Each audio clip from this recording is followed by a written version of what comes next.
Fantasy two-a-days, and our next stop is in Miami. We're talking about the Dolphins, and we're going to start at the running back position. Lamar Miller, a man you had a madman crush on 2 years ago, but last year he actually delivered. I know.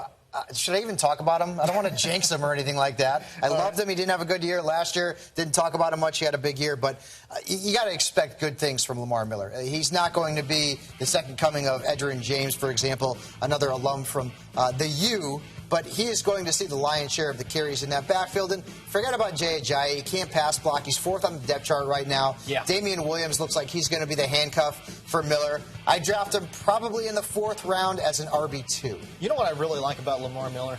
Contract year. Contract year. He's a young guy, too. What's the projections in your mind, Marcus Grant, for Lamar Miller? I think Lamar Miller's a guy who's maybe an 1,100-yard back this year. I think he gets 7, 8 touchdowns. I like him a lot. I mean, I'm really big on this trio of Dolphins between Lamar Miller, the quarterback Ryan Tannehill, Jarvis Landry. I'm big on all of them. Right. He's an RB1. He finished 8th last year amongst fantasy running backs. Surprising. If you get him in the third round, if you go out and you draft 2 stud wide receivers and you take Lamar Miller as your #1 back, that's pretty good. Let's stop talking about your fantasy team for a second, okay, pal? I'm talking strategy.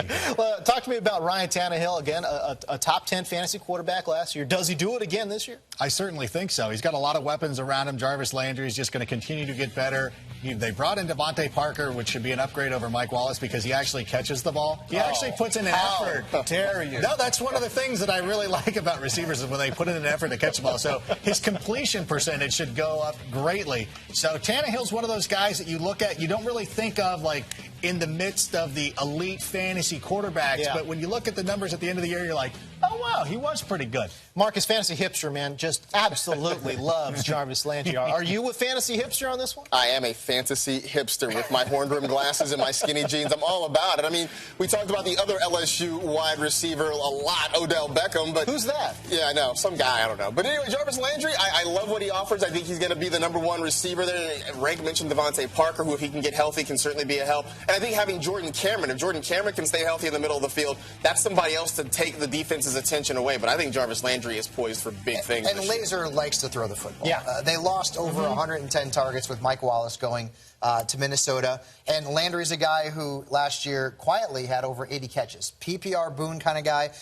Parker's banged up right now. Landry in a standard league, I'm projecting him somewhere between the 7th and 9th rounds. But in PPR leagues, he could go 6 or 7. There you go. Fantasy preview for the Miami Dolphins. Be sure to sign up for the game for free. NFL.com/fantasy. Do it right now. We'll see you.